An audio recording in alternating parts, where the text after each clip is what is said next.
हमारे इस चक्कर में काम आएंगी। तो हमने ये पढ़ा था सर, हम बात कर रहे थे डिविडेंड की। बेटा डिविडेंड में आपके सामने दो प्रकार के शेयर, डिविडेंड पहले तो क्या था सर, डिविडेंड का रिटर्न टू शेयर होल्डर, ये हम पैसा वापस देते हैं हमारे शेयर होल्डर को। शेयर होल्डर दो प्रकार के होते हैं बेटा, एक इक्विटी होता है और एक हमारे पास प्रेफरेंस वाले होते हैं। सर इनका रेट भी फिक्स होता है, ऑलरेडी फिक्स होता है कितने रेट पर देना है, और इनको पेमेंट बेटा करना कंपलसरी होता है, इनको आपको पेमेंट करना ही होता है। तो इनके लिए कोई डिसीजन बचा ही नहीं, तो इनको हम अपने चैप्टर में या अपने इस पार्ट में कंसीडर नहीं करेंगे। होते तो ये भी शेयर होल्डर, बट इनका रेट और इनका पेमेंट कंपलसरी होता है, पहले से तय होता है, तो दिमाग नहीं लगाना। इक्विटी के केस में अगर हम बात करें तो पेमेंट जो होता है वो ऑप्शनल होता है और रेट भी वेरिएबल होता है, हर बार बदलता रहता है। तो आपको यहाँ पर डिसीजन मेकिंग करनी पड़ेगी। तो हमारे कोर्स में जो मेनली पढ़ना है वो इक्विटी के लिए पढ़ना है। फिर हमने कहा था अल्टीमेटली इक्विटी का ऑब्जेक्टिव क्या था सर, इक्विटी का ऑब्जेक्टिव था वेल्थ मैक्सिमाइजेशन। हमने कहा था हमारे पास दो तरीके के लोग होंगे जिनके साथ हमें डिस्कशन या चर्चा करनी है। तो हमने कहा था हमारे कोर्स में डिविडेंड पॉलिसी बेटा दो तरीके की है, एक जिनको हम बोलते हैं रेलिवेंट और एक जिनको हम बोलते हैं इररेलेवेंट। अब ये रेलिवेंट और इररेलेवेंट क्या होता है सर, रेलिवेंट वालों ने बोला था इट अफेक्ट मार्केट वैल्यू, भाई इसकी वजह से मार्केट वैल्यू पे इफेक्ट आता है, जबकि इन्होंने कहा था चल पहले ऐसा कुछ नहीं होता, इसकी वजह से हमारी मार्केट वैल्यू पे कोई भी इफेक्ट नहीं आता। ये कहते हैं भैया, इन्वेस्टर कहता है आज मिले तो बढ़िया, फ्यूचर के वादे नहीं चाहिए। सो मतलब डिविडेंड टुडे इज बेटर, भाई जो आज दे दोगे वो बढ़िया है, नो फ्यूचर वादा। ये कहता है भाई फ्यूचर का वादा नहीं चाहिए, क्योंकि बेटा वादे में अनसर्टेनिटी होती है, तो हमें नहीं मतलब। जबकि ये कहते हैं चल पहले ऐसा कुछ नहीं होता। ये क्या कहते हैं, ये कहते हैं हमें तो इन सब चीजों से मतलब ही नहीं है। ये लोग क्या करते हैं, प्रेफर हायर रिटर्न। ये कहते हैं मुझे तो रिटर्न ज्यादा चाहिए, वो शॉर्ट में, मेरे को तो वेल्थ मैक्सिमाइजेशन चाहिए। फिर हमने पढ़ा था यहाँ पर हमारे पास दो अप्रोच है, यहाँ पर हमारे पास दो अप्रोच है। यहाँ पर हमने पहली अप्रोच पढ़ी थी हमारे वॉल्टर भैया, फिर एक आएगी हमारे गॉर्डन भैया, यहाँ पर एक आएगी हमारी रेसिडुअल थ्योरी, और एक हमारे पास आएगा बेटा एमएम मॉडल। तो ये चार मॉडल है सबसे पहले जो हमें कोर्स में कवर करनी है। लास्ट क्लास में मैंने सबसे पहले आपको वॉल्टर मॉडल समझाया था। वॉल्टर मॉडल समझाते हुए मैंने आपको दो बातों पे चर्चा करवाई थी। दो बातें थी, हमने कहा इस भाई साहब ने बोला आप दो चीजों का कंपैरिजन करोगे, वो क्या क्या आप देखोगे, कंपनी का रेट ऑफ रिटर्न कितना, रेट ऑफ रिटर्न बोले तो आर, आप इसको कंपेयर करोगे वर्सेस किसके साथ, अपनी कॉस्ट ऑफ इक्विटी के साथ, या दूसरे भाषा में अगर हम इसको बोले तो हमने कहा था रिटर्न ऑफ शेयर होल्डर, कि शेयर होल्डर किस रिटर्न पर कमाएगा। हमने कहा था देखो अल्टीमेटली हमें शेयर होल्डर की वेल्थ को मैक्सिमाइज करना है, तो हमने कहा था we will compare with R and K and take the decision कि हमारी कंपनी के लिए बेस्ट डिसीजन क्या होना चाहिए। अब हमने इसमें पढ़ा था सर, सबसे पहला केस नंबर 1 में हमने कहा था भाई पहली सिचुएशन ये होगी आर के ई से ज्यादा। इसका मतलब सर, इसका मतलब कंपनी ज्यादा कमाती है as the shareholder, company ज्यादा कमाती है, तो अगर डिविडेंड शेयर होल्डर को दे दिया वो उस पर कम कमाएगा, तो बेटर है वो कंपनी में रहने दो, तभी उसकी वैल्यू बढ़ेगी। तो यहां पर आपका डिविडेंड जो होगा वो 0% होना चाहिए, ये आपकी बेस्ट पॉलिसी होनी चाहिए। ठीक है, बाकी देने को आप जो मर्जी दे सकते हो, बट ये कहता है कि भाई कंपनी ज्यादा कमा रही है, शेयर होल्डर कम कमा रहा है, तो पैसा कंपनी में रहने दो और कंपनी के बढ़ने दो, और उससे अल्टीमेटली शेयर होल्डर को फ्यूचर में फायदा मिलेगा।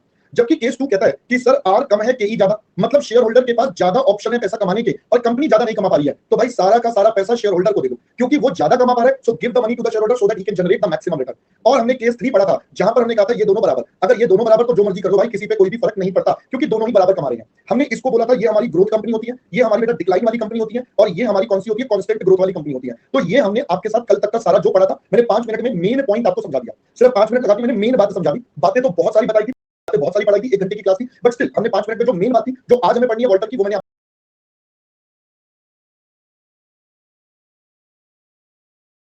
आपको जितना पढ़ाया वो बता दिया। अब आते हैं सबसे इंपॉर्टेंट एस्पेक्ट पर। अब हम आते हैं बेटा सबसे इंपॉर्टेंट एस्पेक्ट पर कि वॉल्टर मॉडल को कैलकुलेट कैसे करेंगे, या वॉल्टर मॉडल ने अपनी कैलकुलेशन कैसे करी कि भाई इसके बेस पर होगा क्या। देखो अभी हम रेलिवेंट वालों की बात कर रहे हैं। रेलिवेंट वालों ने बोला कि भाई डिसीजन की वजह से हमारे पास हमारी मार्केट वैल्यू में बदलाव आएगा। मार्केट वैल्यू में बदलाव आने का कारण क्या हो गया, क्योंकि हमारा मार्केट प्राइस बदलेगा। That is the main aspect. भाई मार्केट वैल्यू में बदलाव क्यों आएगा, क्योंकि मार्केट प्राइस बदलेगा। आई होप पहले बात समझ में आ गई। अब ध्यान से सुनो। अब वॉल्टर भाई ने एक बड़ी ही सिंपल सी बात बोली, बट उस बात को समझाने से पहले मैं आपको कुछ याद दिलाना चाहूंगा। मैंने आप बच्चों को एक कॉन्सेप्ट बताया था बेटा, प्रेजेंट वैल्यू ऑफ परपीचुइटी। याद है दोस्तों आपको? बेटा हर्ष तू 4 बार एक डायलॉग कॉपी कर चुका है, जिसका तेरे को 5 बार बच्चों ने जवाब दे दिया, फिर भी तू मान नहीं रहा। इतनी देर में अगर तू क्लास ध्यान से सुन लेता ना, तेरे को बहुत कुछ समझ आ जाता। भाई तेरे को बोल रहे हैं सारे तो सुन लेना, मैं कॉन्सेप्ट के बीच में हूं, तो बार बार वही चीज। भाई ऐसे काम नहीं चलेगा ना भाई मेरे, ऐसे कैसे पढ़ाऊंगा मैं भाई? ऐसे तो हर 5 मिनट बाद बच्चा की यही करेगा बेटा, ऐसे अच्छी बात नहीं ना हर्ष। आपको सब बच्चों ने बोल दिया भाई कर लो, फिर भी आप नहीं मान रहे हो, है ना। और दूसरी बात बेटा, मैं कॉन्सेप्ट के बीच में हूं, बट आप बच्चे चाहते हो पहले मुझे मेरी बात का जवाब मिले। भाई थोड़ा सा हमारे ऊपर भी दया खाओ, ठीक है हम ऑनलाइन है, बट इतना नहीं ना कि मतलब ऐसे अत्याचार करो, ऐसे नहीं बेटा। जैसे आज एक बच्चे के साथ हुआ, भाई मैं कॉल पर एक दूसरे कॉल पर एक बच्चा लगातार धड़ाधड़ कॉल कर जा रहा है, एक काटता है पहले व्हाट्सएप कॉल पे, नॉर्मल कॉल, फिर व्हाट्सएप कॉल, नॉर्मल कॉल। अरे भाई पता नहीं क्या हो गया, ऐसे लग रहा है पता नहीं मतलब क्या, मतलब एकदम इमरजेंसी सिचुएशन आ गई। भाई मतलब ऐसे अच्छा नहीं होता बेटा, थोड़ा सा अपने आप को भी मैनेज करना चाहिए। राइट नहीं, मैंने उससे बात करी और मैंने उसे समझाया भी, मैंने कहा बेटा ये गलत बात होती है, ऐसे आप किसी के साथ भी करोगे, दूसरा बंदा को सोचेगा पता नहीं क्या हो गया, इतनी इमरजेंसी क्या आ गई, एकदम से कॉल पे कॉल। भाई इमरजेंसी की सिचुएशन में तो ऐसे काम करते हो ना, तो भाई मतलब ये बहुत गलत हो जाता है कई बार ना सबके साथ। देखो आज आप क्या बोलते हो, सब तो छोटे बच्चे, कोई बात नहीं, सॉरी बेटा, जीवन में ये आदतें बदलनी पड़ेगी ना आप सबको। You have to change your habits. अगर आप हैबिट नहीं बदलोगे बेटा क्या होगा, अगली बार बेटा कोई ना कोई आपको पेल के चला जाएगा। ठीक है मैं कुछ नहीं करूंगा, मैं तो प्यार मोहब्बत से समझा देता हूं। कोई ना कोई पेल देगा, कुछ ऐसी बात बोलेगा, बुरा मान कैसे कर रहा हूं हम निकल इनके साथ, बेटा उससे कोई फायदा नहीं होने वाला, है ना। तो इसलिए मैं बोल रहा हूं प्यार मोहब्बत से समझा देते हैं हम तो, बट बेटा अपने ना थोड़ा सा आपको चेंज करना पड़ेगा अपने आप को। चलो आ जाओ बेटा, तेरे को पूरी पंचायती करनी है, कौन था मुझे बताओ, मैं भी देखूंगा। अरे तेरे को बड़ी पंचायती करनी है, यहां पढ़ ना। चलो इधर पढ़ो। हमने पढ़ा था बेटा प्रेजेंट वैल्यू ऑफ परपीचुइटी का कांसेप्ट। अब आपको याद है बेटा प्रेजेंट वैल्यू ऑफ परपीचुइटी क्या होता था? परपीचुइटी का मतलब था पहले तो इनफाइनाइट सीरीज। इनफाइनाइट सीरीज का मतलब क्या था कि भाई यहां पर अनंत काल तक चलता रहेगा। पहले बेटा बात समझ में आ रही है, अनंत काल तक चलता रहेगा, टाइम हमें नहीं पता। तो हमने कहा था it will be computed as amount divided by rate. Right, तो बेटा सबसे पहले ये बात आप सबको समझ में आ गई, ये मैंने याद दिलाया पुराना। यहां तक आकर मैंने सारा पुराना आपको याद दिला दिया। अब मैं आज के कॉन्सेप्ट को आप सबके साथ स्टार्ट करता हूं। So this was all about till yesterday, जो हमने चैप्टर में पढ़ा था मैंने समराइज कर लिया। जिन बच्चों ने पहली बार आ रहे हैं उनको समझ में आ गया क्या क्या पढ़ा था ब्रॉडली, और अब हम मेन पॉइंट पर चलते हैं। तो दोस्तों ध्यान से सुनना, अब थोड़ा दिमाग लगाना पड़ेगा मेरे साथ, ठीक है, क्योंकि आपको पता है हम रट्टे तो मारते नहीं है। देखो वॉल्टर भाई ने बड़ी सिंपल सी बात आप सबके सामने प्रस्तुत करी। वॉल्टर भाई ने बोला, कहता देखो यार, हम तो प्रेजेंट वैल्यू का कांसेप्ट जानते हैं, हमें ये पता है अगर मुझे आज किसी चीज का प्राइस निकालना है, if I have to calculate कि आज इसकी क्या वैल्यू होनी चाहिए या इसका क्या वर्थ होना चाहिए, तो वॉल्टर भाई कहता है देखो भाई, मुझे तो एक ही बात पता है, क्या, जो फ्यूचर में इससे आप कमाने वाले हो, ध्यान से सुनना, जो फ्यूचर में आप इससे कमाने वाले हो, उन सबका आज का प्रेजेंट वैल्यू निकाल लो। That's it. आप किसी भी सिक्योरिटी के बदले मैक्सिमम क्या पैसे दोगे, जितना फ्यूचर में उससे इनकम आ रहा है उन सबकी प्रेजेंट वैल्यू निकाल लो, सिंपल। मैंने कहा बात तो ठीक है। कहता चलो सर सोचो, नहीं बेटा हिमांशु, एनपीवी नहीं है, एनपीवी नहीं, एनपीवी में तो आउटफ्लो माइनस करते हो, नहीं, हम यहाँ पर सिर्फ इनफ्लो की बात कर रहे हैं, पीवीसीआई की बात कर रहे हैं, ठीक है।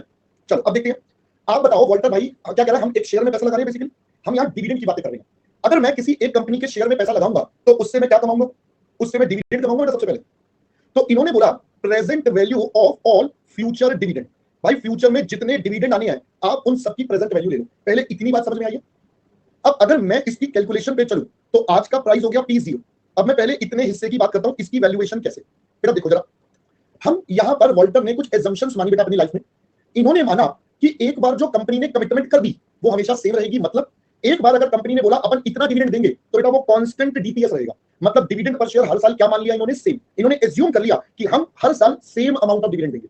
अब कंपनी की लाइफ कैसी होती है बेटा बताओ, कंपनी की लाइफ होती है इनफाइनाइट, परपेचुइटी बन गया बेटा, ये सेम अमाउंट हर साल इनफाइनाइट। तो बेटा इसकी प्रेजेंट वैल्यू क्या बन जाएगी, तो अपन कहेंगे this is dividend amount divided by rate. पहले ये बात समझ में आ गई, दिस इज डिविडेंड अपॉन में रेट। यहां तक किसी के मन में कोई डाउट, कोई दिक्कत, कोई परेशानी, पहले बेटा यहां तक का मैटर क्लियर हो गया।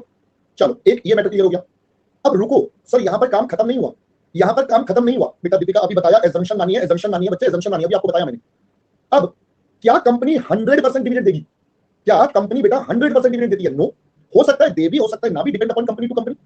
तो यानी कि देयर इज अ पॉसिबिलिटी कि आपके पास बेटा फ्यूचर अर्निंग्स भी बच जाए। बोलो जी बोलो। अब अगर फ्यूचर, अब रिटेन अर्निंग अगर होगी, अब 2 मिनट के लिए पहले मेरी पूरी बात सुनना। अगर रिटेन अर्निंग होगी, जो भी पैसा नहीं बांटा, कंपनी उस पैसे को क्या करती है, कंपनी उस पैसे को री इन्वेस्ट करती है, कंपनी उस पैसे को री इन्वेस्ट करती है और उस पर इनकम कमाएगी। जो वो इनकम कमाएगी उसकी प्रेजेंट वैल्यू भी इन्हीं लोगों की है ना भाई, वो कमाई, वो इनकम भी तो इन्हीं लोगों की है। तो इन्होंने साथ में जोड़ा प्रेजेंट वैल्यू ऑफ इनकम, या इनफैक्ट मैं लिखता हूं future income, present value of future income on retain earnings. क्या पहले बेटा ये बात समझ में आ गई भाई, जो पैसा हमने नहीं बांटा या कंपनी ने बचा लिया, उस पैसे को री इन्वेस्ट करके कंपनी और रिटर्न जनरेट करेगी, जो भी रिटर्न जनरेट करेगी वो सब भी इनकम, ठीक है। अब बताओ, कंपनी ने कमाया सबसे पहले ई बोले तो अर्निंग, एक शेयर का ईपीएस कमाया। इस अर्निंग में से कंपनी ने इतना डी बांट दिया, तो बताओ ये क्या बच गया, ये क्या बच गया बेटा, ये बेसिकली मेरा रिटेन अर्निंग बच गया। This is retain earning. अब बताओ, ये तो रिटेन अर्निंग बच गया, पहले मैं इसका अमाउंट निकालने के लिए इसकी प्रेजेंट वैल्यू निकाल लूं। बेटा पहले बताओ, इसका ये अमाउंट ऑफ रिटेन अर्निंग आ गया, सोचो, या मैं इसको सिंपल बोलूं present value of retain earning आ गया। This is present value of retain earning. Am I clear बच्चा, बोलो जी बोलो पहले यहां तक। बट अभी रुको सर, इस पैसे को तो कंपनी क्या करेगी, मेरे को तो इनकम चाहिए, मुझे रिटेन अर्निंग नहीं चाहिए, मुझे तो कमाई चाहिए। री इन्वेस्ट करेगी, री इन्वेस्ट करेगी तो ये रिटर्न कमाएगी, क्योंकि कंपनी तो आर कमाती है। हमने पढ़ा था कंपनी जो भी पैसा लगाती है वो आर पर लगेगा, तो कंपनी ने आर कमाया। अब बताओ ये क्या बन गया, ये क्या बन गया बेटा, ये 1 ईयर की इनकम आ गई है, ये 1 साल की इनकम आ गई। जरा सोच के देखो, ये अमाउंट हो गया जिसको इन्वेस्ट कर दिया, ये मेरी इनकम आ गई, राइट। अब ये इनकम हर साल सेम रहेगी, तो परपेचुइटी का प्रेजेंट वैल्यू के ई से डिवाइड कर देंगे। अब पहले समझ में आया ये कॉन्सेप्ट कैसे बना हुआ है। सर ये बन गया रिटेन अर्निंग एक शेयर का, ये उसकी प्रेजेंट वैल्यू, तो ये टोटल रिटेन अर्निंग आ गया। हम तो इसको री इन्वेस्ट करके कमाई करेंगे, तो ये हमारी इनकम आ गई। ये इनकम की प्रेजेंट वैल्यू के लिए जो इनफाइनाइट लाइफ तक चलेगी, सो ये हमारी वैल्यू आ गई। आई गेस पहले बात समझ में आया। तो वॉल्टर ने इसको सिंपल भाषा में बोला, सर आपका के ई कांस्टेंट है दोनों में डिनोमिनेटर में, तो ये बन जाएगा D plus E minus G into R by K E. This is what Walter finally derived. ये वॉल्टर ने अपना कॉन्सेप्ट बनाया। अब बच्चे फॉर्मूला रखते रह जाते हैं, मैंने आपको पूरा लॉजिक बता दिया। अब अगर हम इसकी डिटेल में चलें तो यहां पर अगर मैं टर्मिनोलॉजी की बात करूं, तो सबसे पहले बेटा डी हमारे पास है डिविडेंड पर शेयर। भाई मेरा एक शेयर का जो डिविडेंड होगा, फिर मेरे पास है बेटा ई का मतलब हो जाएगा अर्निंग पर शेयर, फिर उसके बाद हमारे पास आया के ई का मतलब क्या हो जाएगा हमारा, के ई का मतलब है कॉस्ट ऑफ इक्विटी। और मैंने आपको सिखाया था, आप इसको क्या मान के चलोगे, return of share holder, share holder किस रेट पर कमाता है, तभी आपको दिमाग में पूरा कॉन्सेप्ट एकदम क्लियर होगा। और हमने पढ़ा था बेटा R, that is rate of return of company. क्या पहले बच्चा बात समझ में आ गई। अब जैसा कि आपको पता है सारी अप्रोचेस के पीछे कोई ना कोई assumptions होती है। Every approach is based on certain assumption। अब जब सर्टेन assumption होती है तो बेटा वो जो assumptions है वो सबके साथ रहेंगी। जैसे वॉल्टर की बात करूं तो वॉल्टर ने भी हमारे पास बहुत सारी assumptions मानी। जैसे इन्होंने माना भाई मेरा डिविडेंड और रिटर्न क्या रहेगा, ईपीएस हर बार क्या रहेगा सेम रहेगा। जब ये सारी चीजें सेम रहेगी तभी एप्लीकेबल है ना। और मैं एंड तक इन्वेस्ट करके रखूंगा। बहुत सारी assumptions के बेस पर ये सारा काम चलता है, ठीक है। तो यहाँ पर बेटा assumptions के बेस पर ही सारा काम है। तो आप में से जितने सवाल करने वाले हैं ऐसा क्यों वैसा, बेटा assumptions से मैं कुछ नहीं कर सकता, बट मैंने आपको लॉजिक बताया कि what is the logic behind the concept. अब आप कहोगे सर अगर assumption बदल गई तो यस assumption बिल्कुल बदल सकती है, बट उस केस में क्या होगा वो और अप्रोचेस में सीखेंगे, यहाँ पर सिर्फ एक अप्रोच तो नहीं है। This approach has its own limitation, भाई मेरा डिविडेंड ग्रो नहीं कर रहा। अब आपके पास अभी आगे मैं पढ़ाऊंगा इसके बाद जहां पर डिविडेंड ग्रो करेगा, हर साल अलग अलग ग्रो करेगा, तो क्या करना है कैसे करना है सब पढ़ेंगे, पर थोड़ा पेशेंस रख के करना पड़ेगा क्योंकि चैप्टर में बड़े सारे पॉइंट्स हैं, छोटे छोटे पॉइंट्स है, चैप्टर बहुत आसान है, छोटे छोटे पॉइंट्स पर उन्हें ध्यान से पढ़ना है बहुत छोटे छोटे पॉइंट, और पेपर में ये 5 से 10 नंबर का चैप्टर आ जाता है, जनरली तो 5 का आता है, कभी कभी एग्जामिनर इसको 10 का भी दे देता है अगर बड़ा क्वेश्चन दे देगा तो, वरना बेटा ये 5 नंबर का चैप्टर है और बहुत आसान चैप्टर है। तो इसीलिए मैं कहता हूं भाई देखो थोड़ा ईमानदारी से इसको बहुत आराम से कॉपी करना है। क्या पहले बच्चा मेरी बात समझ में आ गई? बोलो जी। तो ये चैप्टर बेटा बहुत ही इजी है, कोई मुश्किल नहीं है, बहुत आसान चैप्टर है बिल्कुल, ठीक है। अभी आप देखना जब क्वेश्चन करेंगे आपको पता चल जाएगा। तो आपने आज जो है वो यहां से कॉपी करना है, आप कॉपी कर लीजिए बेटा फटाफट से। मैं बता रहा हूं जितनी डिटेल में मैंने वॉल्टर बता दिया ना, वरना कोई बताते नहीं हो कि फॉर्मूला खत्म, क्या मैं कौन दिमाग लगाएगा रे? अबे कौन दिमाग लगाएगा इसके अंदर वॉल्टर में भी इतना, मतलब everyone is like sir Ratte मारो रट्टे, क्या करना है पकड़ा के बेटा। ऋतिक ई माइनस डी एक शेयर का वो हर साल सेम रहेगा डिवाइडेड बाय के, तो मतलब इसका मतलब क्या हो जाएगा बेटा? इसका मतलब उसकी प्रेजेंट वैल्यू आ गई, आप उसे रीइन्वेस्ट करोगे, आप पे जो इनकम आएगी उसकी प्रेजेंट वैल्यू। अवनीश बेटा कर ले कॉपी, जब वो दिन आएगा ना तब वो भी करूंगा, है ना? चलो वेरी गुड बेटा, वेरी गुड अंश, वेरी गुड अमन, बहुत बढ़िया, जल्दी जल्दी कॉपी करो बच्चे, फटाफट आगे बढ़िए। आज हम जितना ज्यादा हो पाएगा इसको कवर करते हैं, क्योंकि मैंने आपको बोला था जितना आज बच जाएगा वो कल करेंगे, और कल रेशियोज स्टार्ट, कल बेटा रेशियोज स्टार्ट बेटा 1/k उसका मल्टीप्लाई है ना, ये दोनों मल्टीप्लाई हो रहे हैं ना, दिस मल्टीप्लाई दिस। कल जब रेशियो करोगे ना कल मजा आएगा, कल देखना कितना मजा आएगा रेशियो करते हुए। मजा तो तब आएगा रेशियो में जब आप खुद सारे कॉन्सेप्ट बनाओगे, मैं तो बैठूंगा यहाँ पे टाइम पास गप्पे मारूंगा। चलिए जल्दी से कॉपी कर लीजिए, कॉपी शॉपी कॉपी शॉपी। हाँ कल तो 3 घंटे की ले लो, बिल्कुल कह रहा है बेटा, बिल्कुल सही कह रहा है तू बेटा। कल से छुट्टी मत कर लेना कोई रेशियो में, वरना बाद में दिक्कत आएगी, मेरे को मत बोलना, ठीक है ना? नहीं बेटा कल अपनी नॉर्मल क्लास है, 2.25 घंटे की, उससे ज्यादा कोई नहीं है कल, कोई एक्स्ट्रा क्लास नहीं है, नॉर्मल क्लास बस अपनी डन। बेटा लोकेशन मैं क्या करूं यार, अब देख बेटा ये कलेश तो हमेशा चलते रहेंगे बेटा, इन कलेश का मैं कुछ नहीं कर सकता बेटा। कल 9:45 पर बेटा, 9:45 आपके शेड्यूल में दिख रही होगी बच्चा। अरे पूजन पढ़ लेना, मतलब क्या क्या चाहता है तू बेटा? देखो पूरा शेड्यूल देख लिया तूने, 202 क्लास, अबे पढ़ तो ले भाई। क्या यार मतलब पूजन यार, मतलब मैं नहीं खेल रहा यार तेरे साथ।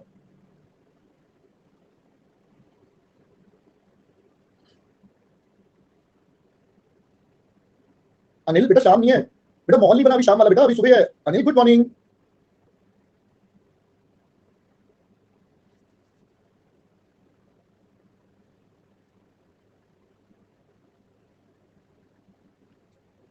चलो यहां तक डन हो गया पहले तो एवरीवन।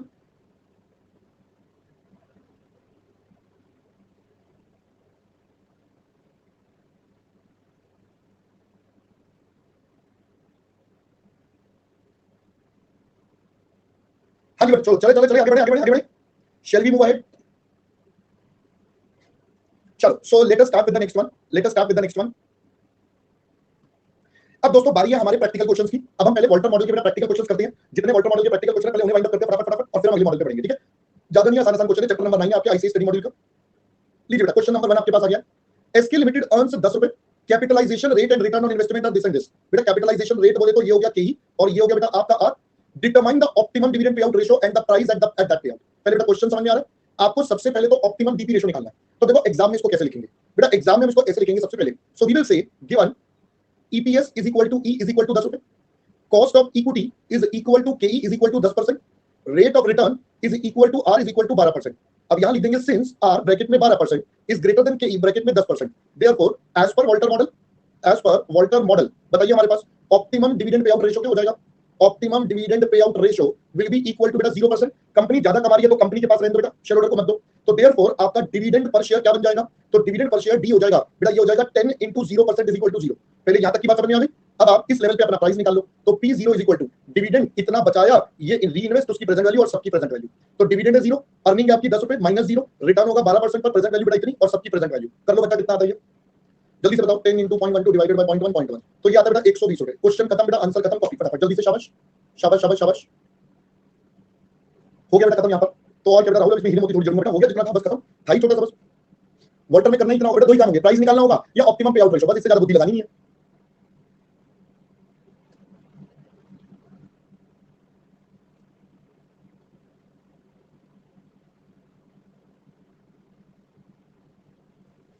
चलो हो गया बेटा यहाँ तक। पहले बोलो जी बोलो जल्दी से फटाफट, शाबाश जल्दी करो बेटा। प्राइस ऑफ शेयर पे आउट का मतलब जो आपने सजेशन दिया, जैसे आपने 0% बोला तो उस लेवल पर आपका प्राइस कितना खत्म।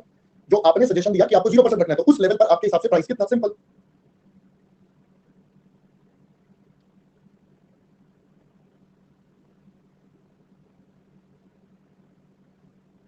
डन हो गया बेटा सबका? चलो let's move on to the next question. एक बार नेक्स्ट क्वेश्चन पर चलते हैं बेटा, देखते हैं क्या बोल रहा है हमसे क्वेश्चन। थोड़ा दिमाग वाला करते हैं हम, ये तो क्वाइट इजी वाला डन हो गया। आइए बेटा नेक्स्ट क्वेश्चन देखते हैं। अगला क्वेश्चन है question number 2, following are the details regarding three companies S limited, K limited, M limited. S का डेटा, के का, एम का। बेटा आर दे दिया, के दे दिया, अर्निंग, और ये तीनों आपको दे दिया। कहते हैं calculate value of equity share of each of these companies applying Walter's formula when dividend पे out ratio is 25 50 75 and what conclusion do you draw. आइए बेटा पहले समझ लेते हैं करना क्या है। देखो आपके सामने तीन अलग अलग कंपनीज हैं, तो मैं यहाँ पर पहले तीन कंपनीज लिख देता हूँ बेटा, ये पहली, ये दूसरी और ये तीसरी। यहाँ पर दो बना देते हैं तो तीन हो गए। ये ऊपर आ गया बेटा तीन कंपनीज के नाम। सबसे पहली कंपनी है बेटा एस लिमिटेड, फिर आपके पास है के लिमिटेड और फिर है बेटा एम लिमिटेड, राइट। अब अगर मैं यहाँ पर बात करूं तो इसका आर आपको बता दिया, के आपको बता दिया, आर बता दिया, के बता दिया, आर बता दिया और के बता दिया। तो अगर यहाँ पर डेटा लिख देते बेटा 15 10 5 10, 15 10 5 10 10 10, राइट, यही ना डेटा। यस। अब आपको कहते हैं सर आप ना अलग अलग सिचुएशन में इसका प्राइस निकालो, तो आपको तीन सिचुएशंस के बारे में आपसे बात कर रहे हैं। एंड व्हाट आर दो थ्री सिचुएशन, ये पहली, ये दूसरी, ये तीसरी। कहते हैं सर एक बार आप ले लो, आपका डीपी रेशियो जो है वो 25 है, एक बार आपका डीपी रेशियो 50% है और एक बार आपका डीपी रेशियो 75% है। तो बच्चों जरा मुझे यहाँ पर बताओ इसका मतलब डिविडेंड कितना। 8 रुपए कमाए थे, उसका 25% यानी कि 2 रुपए का डिविडेंड। यहाँ पर अगर मैं बात करूं 8 रुपए की अर्निंग है, 50% यानी कि 4 रुपए का, और यहाँ पर हो जाएगा बेटा 6 रुपए का डिविडेंड। अब क्या आप यहाँ पर सब में कॉन्सेप्ट लगाकर इनका शेयर का प्राइस निकाल सकते हो? मैं एक कर देता हूँ। जैसे अगर मैं इसकी बात करूं तो 2 रुपए कमाए, 8 रुपए में से 2 रुपए, इसकी वैल्यू हो गई 0.10, री इन्वेस्ट करेंगे 15 पर, इन सबकी प्रेजेंट वैल्यू। तो बताइए ये कितना आता है बच्चा? ये हो जाएगा 6 into 0.15 प्लस 2.1, ये आता है बेटा 110 रुपए। ठीक है, एंड सो ऑन। क्या आप ये सारा टेबल कंप्लीट कर सकते हो? Can you do that? चलो अब जल्दी जल्दी से पहले ये सारी वैल्यूज निकालो। अबे खेल लेंगे नहीं, खेलना है अभी, अभी खेलना है ये। चलो आप मुझे फटाफट से क्वेश्चन नंबर सेकंड है, फटाफट से वैल्यू निकाल के दिखाओ। जल्दी करो, अपनी नोटबुक पे फटाफट से करो। हाँ बेटा अभी करना है, क्योंकि इसके आगे का पॉइंट समझाना है ना बच्चा, खत्म थोड़ी हो गया ये। आपको लगता है बस खत्म हो गया, खत्म हुआ नहीं है ये।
बेटा कृष्णकांत पहले जो बोला वो कर ले बेटा, अभी मैंने क्या बोला, अभी आपको सारी बातें मैंने समझानी है।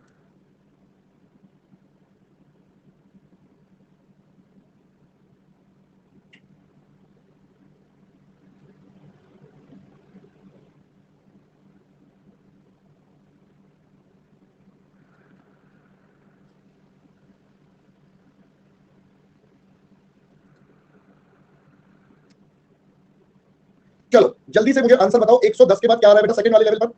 50 और 80 तो गलत है बेटा, इसके बाद 100 आ रहा है, फिर उसके बाद 90 आ रहा है।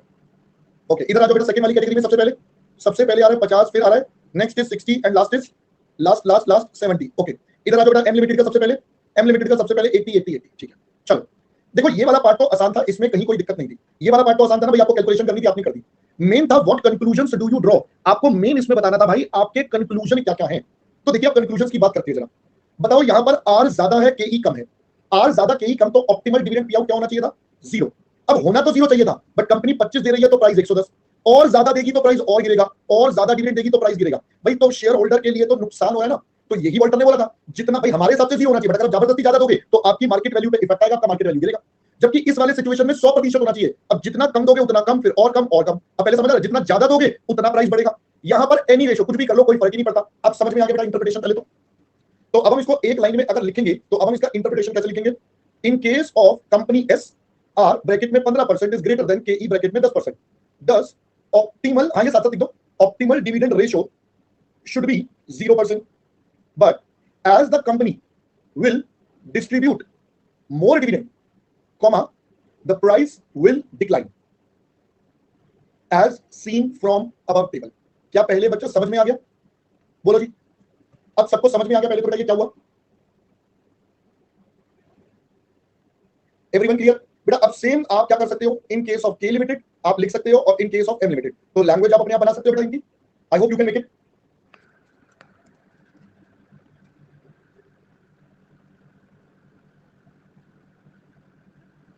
चल आगे बढ़ते हैं बच्चा, शेल वी मूव नेक्स्ट। तो बेटा थर्ड केस में इज इक्वल टू 0, तो वहां पर क्या हो जाएगा, दोनों इक्वल हैं, 10 all ratios are optimal, 10 if the percentage of dividend does not affect the price, just can be seen from the table, खत्म करना, सिंपल बेटा।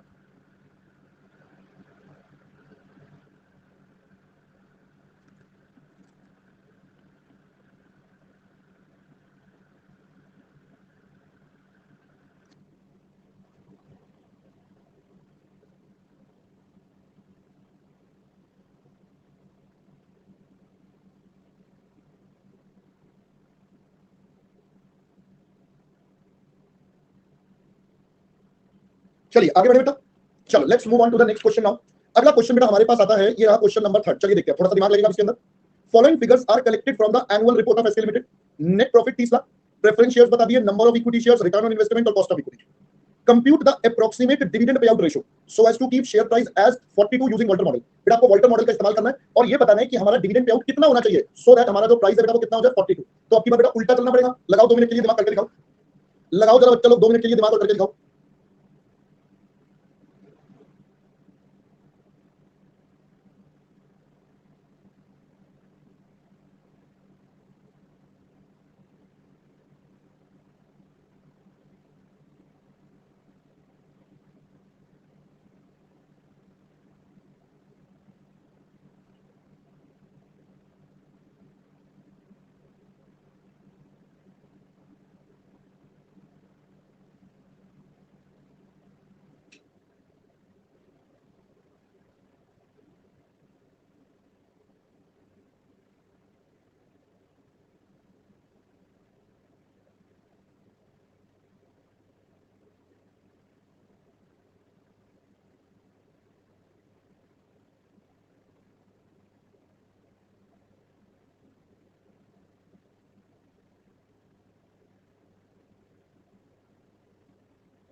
बावन प्रतिशत बेटा आंसर निकाला है।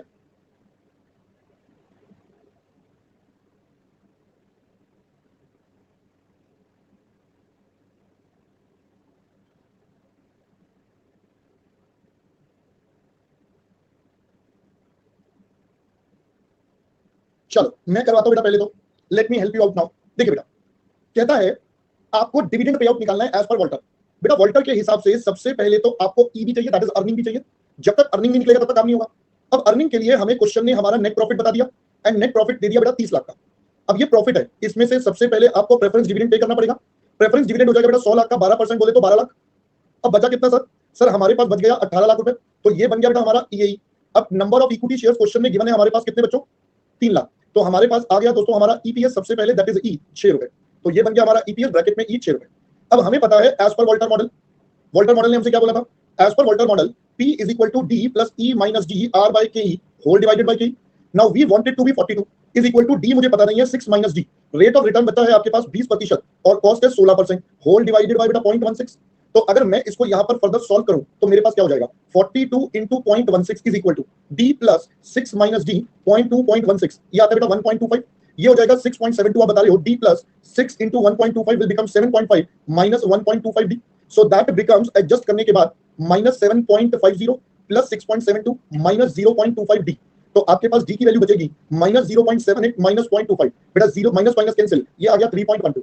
तो यानी कि अगर मेरे को देखना है हमारा डिविडेंड पे आउट रेशियो, तो बेटा वो क्या बन जाएगा sir, it is DPS upon EPS into 100। कितना परसेंट बता, 3.12 बांटना पड़ेगा आउट ऑफ 6। तो 3.12 out of 6 percentage is 52%। That is what was question all about. पहले बेटा मेरी बात समझ में आ गई।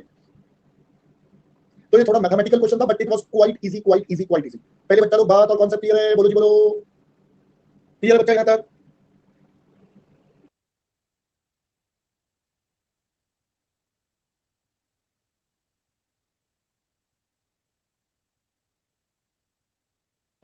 हाँ जी बेटा क्लियर हो गया यहां तक पहले सबको, everyone everyone everyone, hello hello hello.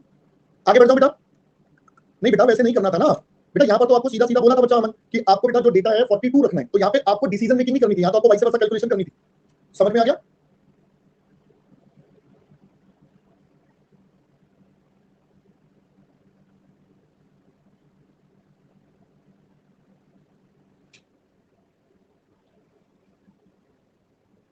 बेटा आज नया चैप्टर नहीं होगा, ये बाद में बेटा रिवाइज कर ले, बाद में देख लेना, अब तो समझ में नहीं आएगा क्योंकि कॉन्सेप्ट करवा चुका हूं। हाँ बेटा इस क्वेश्चन में ऑप्टिमम तो 0 होना चाहिए था। हो गया बेटा यहां तक? चलो let's move on to the next question. लीजिए बेटा अगला question number 4। Following information pertains to the company, earnings दे दिया, डिविडेंड पे आउट, शेयर्स दे दिया, इक्विटी और रिटर्न। अब देखो क्या बोलता है, what would be the market value as per Walter. मतलब ये पूछ रहा है अभी का प्राइस बता दो, एट प्रेजेंट जो सिनेरियो है। फिर कहता है बताओ ऑप्टिमम पे आउट रेशियो क्या होना चाहिए और उस पर मार्केट वैल्यू बता दो। फिर से बेटा वही बात आ गई वापस, फिर से वही बात आ गई बेटा वापस। बोलो जी बोलो, पहले बेटा समझ में आया यहां तक? हेलो, चलो आइए फटाफट से 2 मिनट में इसको निपटाते हैं बेटा, फटाफट खत्म करते हैं इसको 2 मिनट में। देखो जरा, आपको बोला गया earnings of the company 5 lakh है, शेयर्स 1 लाख है, तो सबसे पहले ई हो जाएगा बेटा 5 लाख बाय 1 लाख यानी कि 5 रुपए। डी हो जाएगा 5 रुपए का 60% बोले तो बेटा 3 रुपए। आपके पास आर आपको बता दिया 15% और के आपको बता दिया 12%, यही है ना? हाँ, तो बताओ जरा, अब हम सबसे पहले ए पार्ट करते हैं। तो प्राइस मैं अब शॉर्टकट करूं, मैं थोड़ा प्रेजेंटेशन अवॉइड कर रहा हूं, I am just doing the shortcut presentation, now you know कैसे करनी है। तो P0 क्या हो जाएगा, डिविडेंड, अर्निंग, डिविडेंड, रिटर्न और प्रेजेंट वैल्यू, 2A की प्रेजेंट वैल्यू। तो बेटा आपका डिविडेंड कितना है, 3 + 5 - 3 इनटू 0.15.12 डिवाइडेड बाय 0.12। आप बच्चों ने आंसर भी बता दिया 45.83, मैं मान रहा हूं ये ठीक है, मैंने कैलकुलेट नहीं करा। चलो सब बोल रहे हैं सही होगा। अब ये तो हो गया ए पार्ट। अब बी पार्ट में हमसे क्या बोला था बेटा, बी पार्ट में कहता है भाई साहब ये बता दो आपके हिसाब से बेस्ट क्या होना चाहिए। तो बेटा अपन क्या कहेंगे, since R 15% greater than K bracket में 12%, देयरफॉर ऑप्टिमम क्या होना चाहिए, optimum DP is equal to 0%, तो therefore D is equal to 5 का बेटा 0%, दैट इज 0। तो आप बता दो P0 सर 0 + 5 - 0.15 0.12 डिवाइडेड बाय 0.12। तो आप बच्चे आंसर बता रहे हो मुझे 52.08। पहले बच्चा बात समझ में आ गई, लो क्वेश्चन खत्म हो गया बेटा, यहां पर दैट्स ऑल, छोटा सा क्वेश्चन एकदम काम खत्म। और शेयर का प्राइस बढ़ गया वो तो लॉजिकल, वो कॉन्सेप्ट हम पहले समझ चुके हैं कि शेयर का प्राइस क्यों बढ़ेगा। तो जल्दी से आप क्वेश्चन नंबर 4 बेटा कंप्लीट करिए। हाँ भाई कॉपी करो और क्या।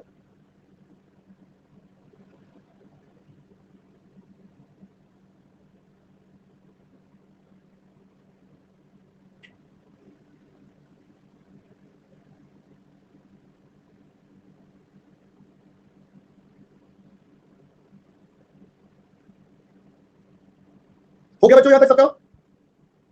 हाँ जी बेटा बिल्कुल।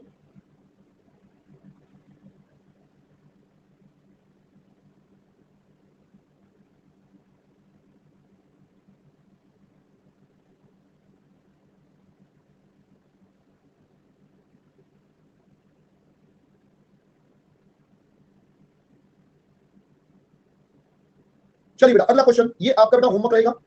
नहीं एक मिनट रुक जाओ, नहीं ये हम कर रहे हैं क्लास में, सॉरी ये हम कर रहे हैं, ये इंपॉर्टेंट है बेटा, ये हम कर रहे हैं, ये इंपॉर्टेंट है, हम ये कर रहे हैं ना, ये हम कर रहे हैं, सॉरी माय मिस्टेक, मेरे को लगा ये होमवर्क है। नहीं ये आपका होमवर्क नहीं है बेटा, ये हम करेंगे अभी बैठ के। हमने कहा चलो करें फिर बेटा इसको स्टार्ट, करें बच्चा लोग स्टार्ट। चलो देखो बेटा क्या कहता है, following information is available to you, total earnings बता दिया, number of equity share, dividend paid. अब की बार प्राइस इक्विटी रेशियो दे दिया सबसे पहले। अब ना कुछ कुछ बातें यहां समझनी पड़ेंगी डिटेल में आपको, तब जाकर चीजें समझ में आएंगी, वरना बेटा समझ में नहीं आएगा। पहले मेरी बात समझ में आ रही है? You need to understand first of all certain aspect, then only you will be able to grab the question. सबसे पहले मुझे टोटल अर्निंग्स बता दिया 2 लाख की, नंबर ऑफ शेयर दे दिए। बेटा प्लीज यहां पर पहले समझ लेना सारी बातें। बच्चों बताओ क्या मैं सबसे पहले ई निकाल सकता हूं, that would become 2 lakh divided by 20,000 shares. 2 lakh रुपए कमाए 20,000 की नंबर ऑफ शेयर्स पर, तो यानी कि बेटा 10 रुपए कमाया। बोलो जी बोलो। फिर इस पे डिविडेंड कितना, 1.5 लाख रुपए का डिविडेंड बांट दिया, 1.5 लाख का डिविडेंड बांटा ऑन 20,000 शेयर्स, तो बच्चा 7.5 रुपए का डिविडेंड हमने बांट दिया। अब यहां पर कॉस्ट ऑफ इक्विटी नहीं गिवन, उसकी जगह पीई रेशियो गिवन है। वो आपको मैंने सिखाया था 1/PE रेशियो का रिलेशन, और मैंने आपको बोला था पेपर में आता है। तो बेटा ये हो जाएगा 12.5, 12.5 से करोगे तो 0.08, बोले तो 8%। अब उसके बाद सर यहां पर क्या गायब है बताना करो। सबसे पहले तो यहां पर आर ही गायब है। अब आर का मतलब क्या होता था सर, आर का मतलब होता है रेट ऑफ रिटर्न। अब यहां पर मेरे पास एक ही तरीका है रेट ऑफ रिटर्न निकालने का, विच इज कंपनी ने अर्निंग करी बेटा 2 लाख की, कंपनी ने अर्निंग करी 2 लाख की, कितना पैसा लगाकर सर, ये वाला पैसा लगाकर। पहले बात समझ आइए, कंपनी ने अर्निंग करी 2 लाख की, ये वाला पैसा लगाकर। तो यानी कि अगर मैं यहां पर सिंपल बोलूं व्हाट इज आर, तो अपन कहेंगे earning divided by capital employed, simple. तो अर्निंग करी बेटा 2 लाख की, पैसा लगाया 20,000 इंटू 100, और इंटू 100% के लिए तो 10% का रिटर्न आया। This is what the earnings of the company are. कहता है analyse whether the company is following an optimal policy. आपसे पूछ रहा है क्या कंपनी पॉलिसी फॉलो कर रही है, सिर्फ आपसे इतना पूछा है। अब देखो जब भी आपसे ऑप्टिमल पॉलिसी पूछेगा, 5 नंबर का क्वेश्चन अगर आएगा, तो अगर आप सिर्फ इतनी सी लाइन लिख कर आ गए हां भाई कर रही है या नहीं कर रही है, तो बेटा फिर तो गलत हो जाएगा। भाई मार्क्स कैसे मिलेंगे, आपको पूरी समझाना पड़ेगा ना। तो समझाने के लिए हम हमेशा P0 का इस्तेमाल करेंगे। हम हर केस में P0 निकाल के आ जाएंगे। जैसे अगर हम यहां पर बात करें तो हम कहेंगे पहले तो P0 at present. P0 at present का मतलब व्हेन डीपी रेशियो इज 7.5 रुपए, तो ये हो जाएगा बच्चा 7.5, 10 - 7.5 इनटू 0.10.08 होल डिवाइडेड बाय 0.08। तो आप बताओ बच्चा कितना आता है ये, how much is the price you compute. Aman कह रहा है 95, अरे क्या हो रहा है, अच्छा ये आ रहा होगा, फिर अमन तूने कुछ बेटा गलती कर दी होगी, 132.81 आ रहा है। अब हम यहां पर प्राइसिंग पॉलिसी के बारे में लिखते हैं। हम कहेंगे since R 10% is greater than K 8%, बेटा ये वाला सिचुएशन चल रहा है। Since R is greater than K, therefore आपके हिसाब से ऑप्टिमल पॉलिसी क्या होनी चाहिए, 0%। अब मेरे को प्रूव करने के लिए, अपनी आंसर को प्रूव करने के लिए हम बेटा यहां पर P0 भी निकाल लेते हैं। तो क्या हो जाएगा 0 plus 10 minus 0 0.1 0.08 whole divided by 0.08 करो बेटा कितना आता है ये 156.25। अब आपको समझ में आ गया हमने कैसे प्रूव करा। भाई हम ये कह सकते हैं, अब हम यहां पर इसका एक इंग्लिश की लाइन लिख देंगे अपनी बात को प्रूव करने के लिए। देयरफॉर प्राइस, हम यहां पर लिख देंगे therefore price can increase if company opts for zero dividend payout which is optimal dividend payout ratio as per Volcker। पहले बच्चा बात समझ में आ गई भाई, अब हमें उसको प्रूफ भी तो करके दिखाना है कि देख भाई हमने ये बात बोली और जो हमने बोला कि हमने ये काम करा, पहले बात समझ में आ गई। बोलो जी। चलो अब इसका बी पॉइंट है जो आप बच्चों को परेशान करेगा। कहते हैं compute PE ratio at which the dividend policy will have no effect on the value of the share. अब देखो ये ना एग्जामिनर आपसे इंटरप्रिटेशन करवाना चाहता है। देखो पीई रेशियो और वैल्यू का कोई हमारे यहाँ रिश्ता तो है नहीं, क्या कोई रिश्ता है बता दो मेरे को बेटा, ये वाला रिश्ता तो है नहीं। बट हमें पता है PE ratio is dependent on cost of equity, PE ratio dependent on cost of equity और कॉस्ट ऑफ इक्विटी का रिश्ता है। अब मैंने सेकंड क्वेश्चन जब करवाया था वहां पर देखा जब आर और केई दोनों बराबर होते हैं तो बेटा उन सारे केसेस में क्या होता है बताओ जरा। जब आर और केई दोनों बराबर होते हैं तो we don't have any impact on the price और value of the share remain same. पहले समझ में आ गया एग्जामिनर क्या करवाना चाहता है। तो यहां पर अगर हम आंसर करेंगे, यहां पर लिखेंगे if R is equal to Ke then as per Walter model, उस सिचुएशन में जो हमारा वॉल्टर मॉडल है dividend policy does not affect the price of share. क्या पहले बात समझ में आ गई भाई? उस सिचुएशन में ये बिल्कुल भी इंपैक्ट नहीं करता। Therefore R is equal to केई इज इक्वल टू 10%। तो आप बताओ नाउ पीई रेशियो का क्या बन जाएगा? पीई रेशियो होता है 1 upon K E 1 upon 0.10 is equal to 10 times. पहले इतनी बात समझ में आई है बेटा सबको? बोलो जी, यहां तक पहले क्लियर। चलो अब और आगे देखें तो हमसे क्या बोला सी पार्ट में, will your decision change if the PE ratio is this instead of this. कह रहे अब आपका पीई रेशियो 8 की जगह 12.5 हो गया, तो क्या आपके डिसीजन में कोई बदलाव आएगा? तो मैंने कहा आइए चेक करते हैं। अब आप बताइए अगर हमारा पीई रेशियो बेटा कितना हो गया 8 हो गया, तो इसका मतलब मेरा कॉस्ट ऑफ इक्विटी क्या हो जाएगा 1 upon P 1 upon 8 0.125 is equal to बेटा 12.5% हो जाएगा। अब अगर मेरा ये 12.5% है तो बेटा अब गेम सारा उल्टा हो गया। बताओ जी, अब इस केस में ऑप्टिमल डिविडेंड पेआउट बेटा कितना हो जाएगा? ऑप्टिमल डिविडेंड पेआउट 100% आ जाता है। तो आप बताओ P0 eight DP ratio of 100%, अगर इस लेवल पर काम करेंगे तो बेटा तो ये हो जाएगा 10 प्लस 10 माइनस 10 0.125 डिवाइडेड बाय 0.125। तो आप बच्चे बता रहे बेटा ये स्ट्रेट अवे 80 रुपीस आ रहा है। तो कैन आई से देयरफॉर वैल्यू हैज इंक्रीज्ड। हमारे बेटा शेयर की वैल्यू बढ़ गई। सोचो जरा सोचो, पहले वैल्यू कितनी थी? अगर हम यहां पर चलें एट प्रेजेंट, नहीं ये कैसे हो गया? अच्छा यहां पे बदल गया ना, तो बस वैल्यू हैज इंक्रीज्ड सिंपल। आपकी वैल्यू बढ़ेगी बस लिख दे खत्म, क्योंकि हमें पता है इस मॉडल में वैल्यू बढ़ेगी बढ़ेगी नहीं तो आप एक बार पी कोई और रेशियो लेकर भी कर सकते हो 0% लेकर। बस सिचुएशन का फर्क डाल दिया जिसके बेस पर हमारा आंसर चेंज होगा। ठीक है जी, चलिए करिए बेटा कॉपी। ये हो गया क्वेश्चन नंबर 5। करिए बेटा जल्दी से। बेटा बी पार्ट में अवनीश आपको बोला ऐसा रेट बताओ जहां पर डिविडेंड पॉलिसी का इंपैक्ट नहीं आएगा। तो वॉल्टर ने बोला था भाई जब आपका केई और आर बराबर होता है तो आपकी पॉलिसी पे कोई भी इंपैक्ट नहीं आता। That is the thing.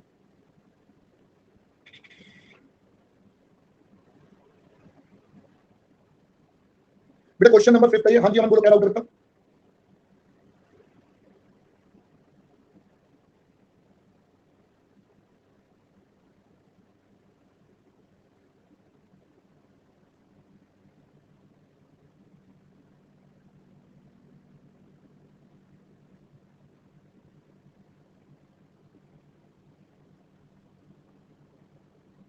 बेटा क्या प्राइस का चेंज समझ नहीं आया मेरे दोस्त? मैंने वहां पर आपको बताया था प्राइस का चेंज आपके पास बड़ा सिंपल सिंपल सा है कि भाई आपका अगर आर बड़ा है केई से तो आपका प्राइस बढ़ेगा घटेगा। वो तो आपको जो वॉल्टर मॉडल समझाया था वही तो रखे, उसमें था क्या बेटा? वो तो वॉल्टर मॉडल का पॉइंट है, उसमें तो कुछ नहीं। और दूसरी बात जब आपका इसमें डाउट क्या है, मुझे तो तेरी बात अभी तक समझ नहीं आई है। मुझे बेटा अभी तक समझ नहीं आया तेरा डाउट क्या है। Not able to understand your doubt actually. बेटा स्पर्श उन दोनों को कंपेयर नहीं कर सकते क्योंकि कॉस्ट ऑफ इक्विटी अलग है बेटा, क्योंकि वो कॉस्ट ऑफ इक्विटी अलग है। अमर जी बेटा उस कॉलेज का मेरे को बिल्कुल भी आइडिया नहीं है, you have to check. But अगर रेगुलर कॉलेज मिल रहा है तो ले लो। अब इससे ज्यादा बेटा मैं और कुछ नहीं बता सकता अभी। भाई बी पार्ट मैं चौथी बार बता रहा हूं, अब ध्यान से सुन लो। बी पॉइंट में चौथी बार बता रहा हूं बेटा, आपका जब आर और केई बराबर होता है, आपने क्वेश्चन नंबर 2 में प्रैक्टिकली भी देखा, सारे लेवल्स पर मार्केट प्राइस सेम आता है। जब सारे लेवल्स पर मार्केट प्राइस सेम आता है इसका मतलब डिविडेंड की रेशियो का मेरे प्राइस पर या मार्केट वैल्यू पर कोई इंपैक्ट नहीं आता। वो कब होता है? जब आर केई के बराबर हो। तो आर हमें गिवन था, हमने कहा केई उसके बराबर होगा, तो ये सिचुएशन होगा कि हमारा इंपैक्ट नहीं आएगा और केई के बेस पर हमने पी रेशियो निकाल दिया। सिंपल। करिए बेटा बी पार्ट। कोई बात नहीं मर्जी। बेटा एक काम करना मुकुल, सारे मिलकर एक एक करके तुम प्लानिंग करके आते हो ना, एक एक पूछेगा, बी पूछेगा, सी पूछेगा ना। बता रहा हूं पहले कॉपी कर यहां तक। बेटा सी पार्ट में दिक्कत क्या है? हमने बस पी रेशियो बदल दिया, उसके बाद कैलकुलेशन कर दी, उसमें कोई दिमाग ही नहीं लगाना था बेटा। बेटा सी पार्ट में बस पी रेशियो बदल गया, उससे की बदल गया, बाकी कैलकुलेशन हो गई तो सेम ही है बेटा। मतलब वो तो बिल्कुल सेम है ना, उसमें कुछ था ही नहीं, क्या समझाने वाला कोई पॉइंट ही नहीं है बेटा उसमें। चलिए जल्दी जल्दी करिए बेटा कॉपी।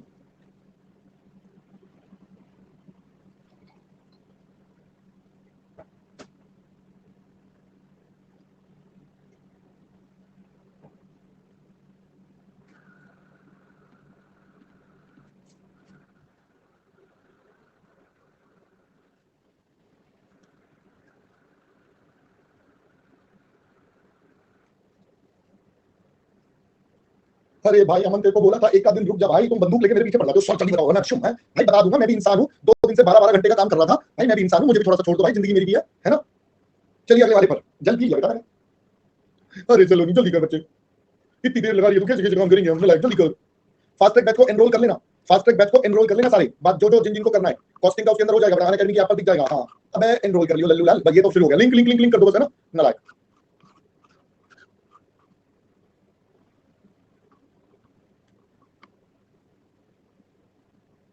बेटा मर्जी है उन बच्चों को, अगर वो करना चाहते हैं कर सकते हैं बेटा, तो जल्दी जल्दी से उनका रिवीजन हो जाएगा बेटा फास्ट ट्रैक बैच में। हाँ जी भाई साहब प्लस पे होगा, जल्दी कॉपी कर लीजिए। वैभव तू कर लेना भी बेटा, पता तुम्हें हालत कैसी है मेरी, मैं तुम्हें हालत पता कैसी है बेटा, मेरी हालत ये है कि मैंने अभी तक अपनी क्लास का लिंक नहीं दिया उस बैच के लिए, ये हालत हो रही है, टाइम की ऐसी धज्जियां उड़ी पड़ी है ना पूरा दिन, अभी तक मेरी क्लास उसमें जुड़ी नहीं है, मेरी क्लास भी नहीं जुड़ी है उसमें।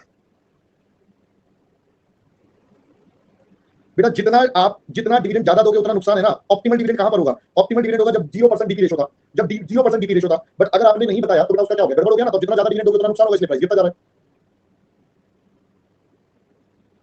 नहीं बेटा शाम का कुछ नहीं हो सकता, क्योंकि शाम को मेरी ऑलरेडी सीएस वाले बच्चों की क्लास होती है, तो शाम का नहीं हो सकता।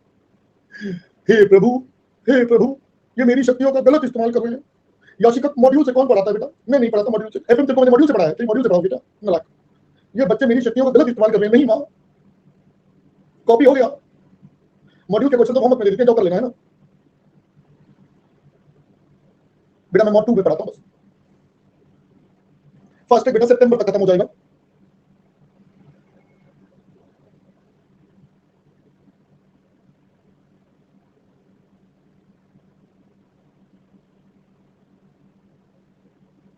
चलो दोस्तों अब बढ़ते हैं अपने मेन पॉइंट पर, ठीक है बेटा। आइए जी बढ़ते हैं बेटा मेन पार्ट पर, लेटस स्टार्ट, ठीक है बेटा। आइए प्लीज बेटा, जो हर्षिता ये बात बोले ना उनको बोलो आपने कर ली, आप खुश हो अपने घर पे, चिल मारो, हमें पढ़ने दो, why to disturb us, simple. आ जाओ चलिए बेटा, आ जाओ बेटा। हाँ अब जरा कॉन्सेप्ट यहां पर ध्यान से सुनना बेटा, जो मैं अगला पॉइंट बताने जा रहा हूं, ठीक है। अब कॉन्सेप्ट पहले ध्यान से सुन लेना बेटा, क्योंकि ये कॉन्सेप्ट हम आपके साथ पहले कर चुके हैं, बट हमें यहां पर उसको दोबारा करना है बेटा, करना है, उसका कोई आंसर तो है नहीं मेरे पास, ठीक है। देखिए बेटा कैसे, और कुछ नया पॉइंट भी आएगा, एक तो पुराना कॉन्सेप्ट आएगा प्लस उसी में कुछ नया पॉइंट भी आएगा बेटा। अगला कॉन्सेप्ट है जिसको हम बोलते हैं एक्चुअली डिविडेंड डिस्काउंट मॉडल। हमारा जो कॉन्सेप्ट है उसका नाम है डिविडेंड डिस्काउंट मॉडल। पहले पूरी बात सुनना, ये जो डिविडेंड डिस्काउंट मॉडल है इसके बेटा 3 अलग अलग हिस्से हैं। एक हिस्सा इसके अंदर होता है जिसको हम बोलते हैं zero growth model. Zero growth model का मतलब क्या हो गया, जहां पर आपके ग्रोथ ही नहीं है, there is no growth, constant dividend. जैसे हमारे वॉल्टर भाई ने माना था भाई हम तो कांस्टेंट डिविडेंड बनाएंगे, एक डिविडेंड अमाउंट बताया वो हमेशा फिक्स रहेगा। दूसरा हमारे पास आता है जिसको हम बोलते हैं कांस्टेंट ग्रोथ मॉडल, ये मानता है मेरा ग्रोथ हर साल सेम रहेगा। तीसरा आता है वेरिएबल ग्रोथ मॉडल, ये कहता है भाई साहब हमारा ग्रोथ भी बदलेगा। पहले ये 3 अलग अलग बातें समझ में आ रही है। ये जो कांस्टेंट ग्रोथ मॉडल है इसी को हम टेक्निकली बोलते हैं बच्चों Gordon model. This is technically termed as your Gordon model. जी हां, कॉस्ट ऑफ कैपिटल वाला। ये जो वेरिएबल ग्रोथ मॉडल है इसके अंदर हमें करना पड़ेगा टाइम वैल्यू ऑफ मनी का यूज टू कैलकुलेट। यहां पर हमें वापस से टीवीएम का यूज करना पड़ेगा, टाइम वैल्यू ऑफ मनी का, जो कि बहुत आसान है, कुछ मुश्किल नहीं है, तीनों की तीनों बहुत आसान है। आइए पहले हम एक एक करके बेटा समझते हैं सारी चीजों को। अब हम पहले आपसे बात करते हैं हमारे कांस्टेंट ग्रोथ मॉडल की। तो कांस्टेंट ग्रोथ मॉडल हमसे क्या कहता है, चलो पहले जीरो ग्रोथ मॉडल ले लेते हैं ना। Let us take zero growth model. अगर मैं सबसे पहले बोलूं मेरा जीरो ग्रोथ मॉडल, तो याद करिए बेटा आपके पास हमने कॉस्ट ऑफ कैपिटल का चैप्टर पढ़ा था।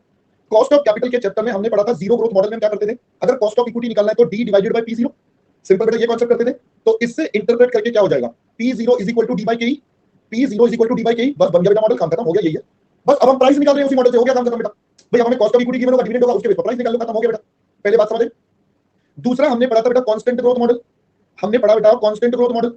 कांस्टेंट ग्रोथ मॉडल हमने पढ़ा था बेटा कैसे, हमने पढ़ा था K is equal to D one by P zero plus G. याद आ गया बेटा पूरा का पूरा लॉजिक, आपको मैंने पूरा लॉजिक बताया था। जी का मतलब retention ratio, rate of return, कितना कमाया कितना बचाया एंड सो ऑन, मैंने पूरा डिटेल में आपको समझाया था। अगर मैं इसको देखूं तो बेटा K minus G is equal to D one by P zero, तो बेटा पी जीरो की वैल्यू क्या हो गई सर, यहां से मेरे पास अगर मैं पी जीरो निकालूं तो it will B D one divided by के माइनस जी। अब मैं क्या इसको इस तरीके से बोल सकता हूं, अब देखो डिविडेंड कैसे निकलता है। डिविडेंड निकालने का एक तरीका है E, that is earning per share into DP ratio, earning per share into DP ratio. बोलो जी बोलो। Yes sir. बेटा डीपी रेशियो कैसे निकलता था डिविडेंड पे out, can I say it is 100 minus retention ratio. क्या मैं बोल सकता हूं dividend pay out ratio 100 minus retention, और मैं अगर उसे डेसिमल में लिखूं तो 1 माइनस रिटेंशन रेशियो। तो ये बन गया बेटा हमारा कॉन्सेप्ट, लो जी ये बन गया बेटा गॉर्डन मॉडल। बस भाई ने डिविडेंड को स्टाइल में लिखवा दिया, समझ लो, भाई ने डिविडेंड को बस स्टाइल में लिखवा दिया, बात खत्म, इससे ज्यादा इनका दिमाग नहीं चला। अब अगर हम यहां पर बात करें वेयर, तो डी का मतलब क्या हो जाएगा बच्चा, डिविडेंड पर शेयर। सर फिर हमारे पास डी1 का मतलब क्या हो जाएगा, डी1 का मतलब हो जाएगा एक्सपेक्टेड डिविडेंड पर शेयर, या आपको मैंने बोला था नेक्स्ट ईयर का बेसिकली। फिर ई1 का मतलब क्या हो जाएगा, ई1 का मतलब हो जाएगा expected earning per share. Sir उसके बाद हमने पढ़ा यहाँ पर एक बी का मतलब क्या होता है, रिटेंशन रेशियो। तो आप जरा सोच कर बताइए 1 माइनस बी क्या हो जाएगा। इट इज बेटा dividend pay out ratio, simple भाषा में बोलूं तो भाई 100 में से अगर आपने रिटेंशन माइनस कर दिया तो डिविडेंड पे आउट रेशियो हो गया। फिर इसके बाद एक नाम आया बेटा के हमारे पास क्या होता है, कॉस्ट ऑफ इक्विटी होता है। सर उसके बाद हमारे पास क्या आया, जी का मतलब क्या होता है, ग्रोथ रेट। और ग्रोथ रेट कैसे निकलता था याद है, it is B into R. R क्या होता था सर, रेट ऑफ रिटर्न। तो कैसा लग रहा है आपको पुरानी यादें ताजा करके, बोलो जी, पुरानी यादें बेटा ताजा हो आपकी सारी की सारी एकदम मस्त एकदम। चलिए फटाफट से बेटा इसको कॉपी कर लीजिए जल्दी से, क्विकली कॉपी। अच्छा पिछली स्लाइड, सॉरी माय मिस्टेक। बेटा परम एक काम कर, तू गुस्से में आ जा, लिखना छोड़ दे, तू लिखना छोड़ दे। मैं बता रहा हूँ बेटा, तू लिखना छोड़ दे। मतलब हमारा जीवन बहुत सक्सेसफुल हो जाएगा बेटा। मैं बता रहा हूँ, हम ना बहुत सक्सेसफुल हो जाएंगे। हमारे बैच का ना कम से कम 20 मिनट का टाइम सेव हो जाएगा अगर तूने लिखना छोड़ दिया तो। सच बता रहा हूँ, तेरे को लग रहा है ना मैं ज्यादा लिखवा रहा हूँ, तेरे को लग रहा है ना मैं बहुत परेशान कर रहा हूँ, मत लिख, तू लिखना बंद कर दे, मजा आ जाएगा, बता रहा हूँ।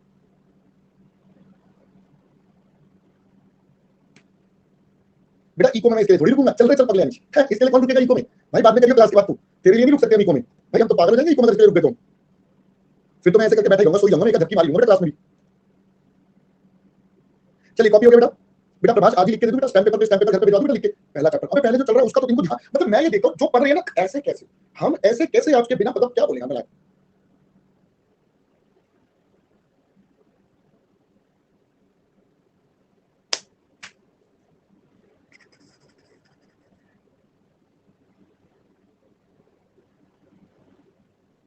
हो गया बेटा यहाँ तक, चलिए जल्दी से। नहीं बेटा एक काम करियो ऋतिक, बेटा अकाउंट्स वाले रजिस्टर पे इको लिख लियो, ज्यादा ज्यादा टेंशन है तो एफएम और सॉरी एसएम और ईएस वाले रजिस्टर पे इको लिखना शुरू कर दियो, साथ-साथ एक क्लास उसकी एक क्लास उसकी, मजा आएगा बहुत बढ़िया, बहुत ही मजेदार खतरनाक एकदम कतर हो जाएगा तेरा एकदम ना, एकदम कतरी कॉपी बनेगी मतलब। यार ये नलायक ना,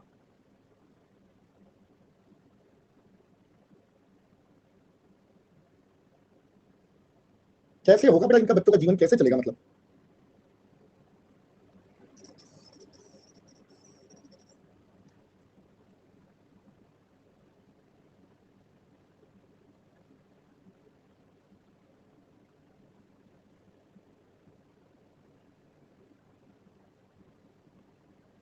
अबे इधर पढ़ लो, आपस में तो गप्पे मार रहे ना बैठ के, अरे तू बता तू सखे कैसा है, अरे तू सही तू बता। अबे इधर पढ़ लो, पढ़ाई काम आऊगी। ये जो आपस में सका सकी कर रहे हो ना, यहाँ पे पढ़ लो, नलायक लगे आपस में रिश्तेदारी निभाने में सारे।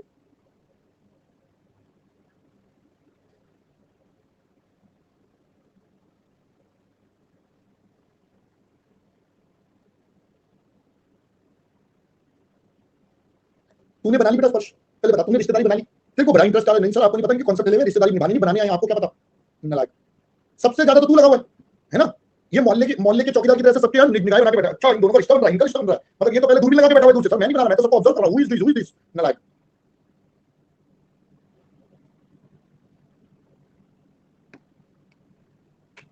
तुम बच्चों का कैसे क्या मतलब क्या करें मतलब, है ना।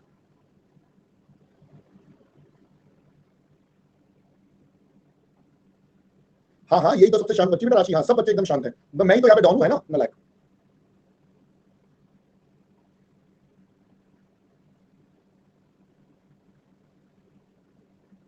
हाँ चलिए बेटा कॉपी हो गया, चलो लेटेस्ट स्टार्ट। अब दोस्तों फटाफट से पहले इनके क्वेश्चन करते हैं, जल्दी जल्दी से फटाफट छोटे छोटे नन्हे मुन्ने से, ठीक है, पहले नन्हे मुन्ने से इनके क्वेश्चन निपटाते हैं, फिर हम अपने आज के आगे के कार्यक्रम पर चलेंगे, ठीक है बेटा। चलिए नन्हे मुन्ने क्वेश्चन करते हैं फटाफट। क्वेश्चन नंबर 6 कौन करेगा, आप करोगे, हाँ सर आप देखोगे, मैंने कहा मैं देखूंगा।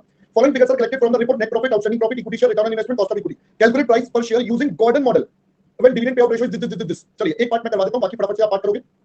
बेटा अगर हम इस क्वेश्चन को देखें तो सबसे पहले आपको याद है इस क्वेश्चन को हमने अभी थोड़ी देर पहले ही करा था, तो हम सबसे पहले यहाँ पर अर्निंग निकालेंगे, देखो याद भी है वो, देखो श्रुति को 6 आएगा बेटा, अर्निंग सबसे पहले निकालेंगे। आपको नेट प्रॉफिट दिया हुआ कितना है, 30 लाख का, फिर आप इसमें से माइनस कर दोगे प्रेफरेंस डिविडेंड 12 लाख का, तो आपके पास बेटा वैल्यू बच जाएगी ईपीएस की, नंबर ऑफ इक्विटी शेयर से डिवाइड करके आ जाएगा ई, तो बेटा ये आ गया आपका ईई 18 लाख का, फिर कितने थे 3 लाख थे, हाँ 3 लाख, तो ये आ गया नंबर ऑफ इक्विटी शेयर्स, और आपके पास बचा ईपीएस आ गया सबसे पहले 6 रुपए का। अब मैं फर्स्ट पार्ट करता हूं, प्लीज ध्यान से देख लो। तो फर्स्ट पार्ट में मेरा ई कितना हो जाएगा, बोलो जी, what will be the E in my first part. तो बेटा ई हमारा हो गया 6 रुपए, क्योंकि ये हम देंगे अभी, ए हो गया 6 रुपए। उसके बाद हमारे पास ए पार्ट में बोला डिविडेंड कितना बांटना है, 25% डिविडेंड बांटना है, तो बेटा डीपी रेशियो 25% है, इसका मतलब हमारा रिटेंशन कितना होगा बच्चों, हमारा रिटेंशन हो जाएगा 100 माइनस 25 बोले तो 75% इज इक्वल टू 0.75। हमारा ग्रोथ रेट कितना हो जाएगा, it is B into R, 0.75 into 0.20, तो 0.75 इंटू 0.2, 0.15 का ग्रोथ आ गया। अब दोस्तों अगर मैं यहां से P0 निकालू, कमाए 6 रुपए, उसमें से ये बांट देंगे, कॉस्ट ऑफ इक्विटी हमारे पास है 16% की, और हमारा ग्रोथ है बेटा 15, तो 6 इंटू 0.25, 1.5 रुपए डिवाइडेड बाय 0.01, ये आता है 150 रुपए। पहले दोस्तों समझ में आया।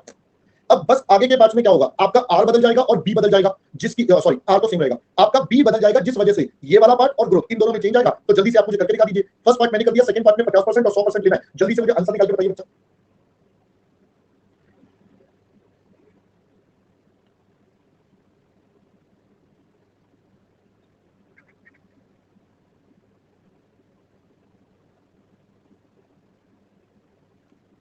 बेटा अभी बी अपने आप सोचो ना बच्चा, ये हो गया पहले कॉपी। बी का मतलब क्या था बेटा, रिटेंशन रेशो, अभी तो बताया था बच्चा। अभी पहले ये कॉपी कर लो, फिर मैं क्वेश्चन ओपन कर देता हूं।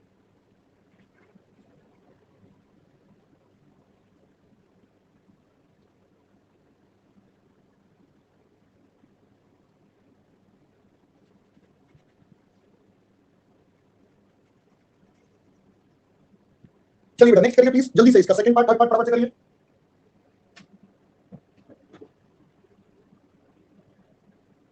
बी का आंसर आप बच्चे बता रहे हो 50 रुपए, ओके।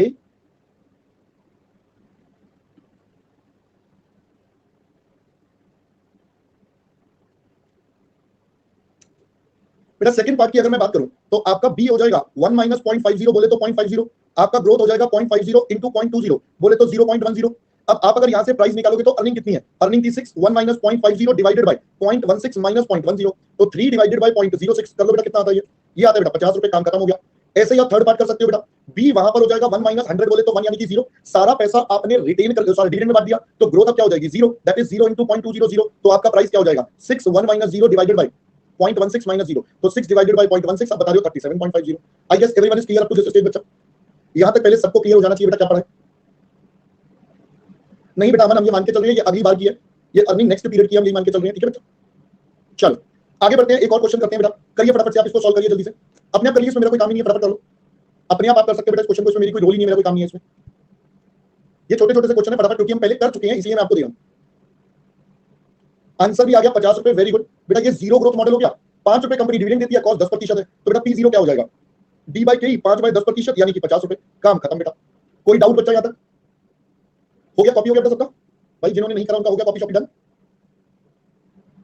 चलिए अपने आप करिए बेटा नेक्स्ट क्वेश्चन जल्दी से, ट्राई करिए बेटा, ट्राई करिए फटाफट, ये भी आसान है, कोई मुश्किल नहीं है, बहुत सिंपल है, करो अपने आप। ऐसे क्वेश्चन इनफैक्ट हम कॉस्ट ऑफ कैपिटल में कर चुके हैं, यहां तो रिवीजन हो रही है, यू कैन से एक बार, we are just revising the things so that you are able to understand the things.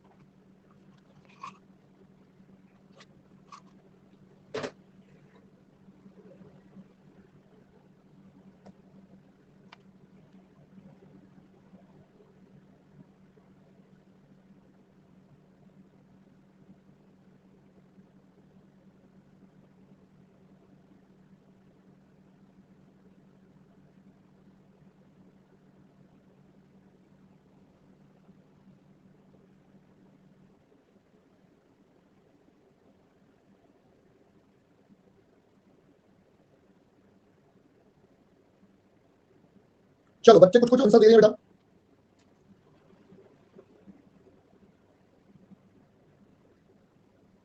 देखिए बेटा कहता है company is having share capital of 10 lakh of 10 रुपए each, distributed current dividend of 20% per annum. तो अगर मैं सबसे पहले बोलूं अभी का डिविडेंड कितना, 10 रुपए पर 20% बांटा, तो बेटा 2 रुपए का डिविडेंड बांटा। Annual growth rate in dividend expected is 2%, तो आपको बेटा जी सीधा सीधा बता दिया बेटा 0.02। Expected rate of return on it's equity capital 15%, तो कॉस्ट ऑफ इक्विटी बता दिया बेटा 15% आपके पास आएगा। अब मैं यहां से D1 निकाल सकता हूं, that is G0 1 plus G, तो ये हो जाएगा 2 1 प्लस 0.02, इसका मतलब ये हो गया 2.04। अब अगर मैं यहां से कहूं कि मेरा प्राइस कितना, तो that would become D1 divided by KE minus G, बेटा सिंपल भाषा में बोले तो 2.04 डिवाइडेड बाय KE बेटा कितना है 0.15, ग्रोथ है 0.02, तो दिस बिकम्स 2.04 डिवाइडेड बाय 0.13, आपके पास आंसर आ रहा है बेटा कितना 15.69, मैं मान रहा हूं बेटा ये आंसर आ रहा है। सिंपल सा क्वेश्चन है बेटा, कुछ था नहीं इसमें, चटनी बना दी आपने। पहले दोस्तों बात समझ में आ गई,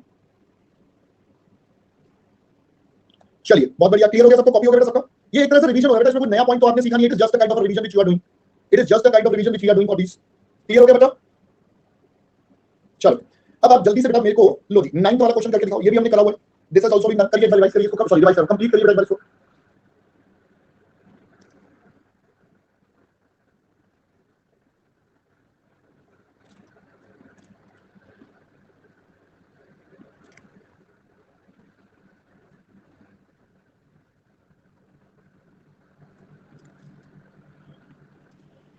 ये आप कर सकते हैं, इसलिए मैंने आपको दिया, जल्दी से आंसर निकालिए बेटा इसका।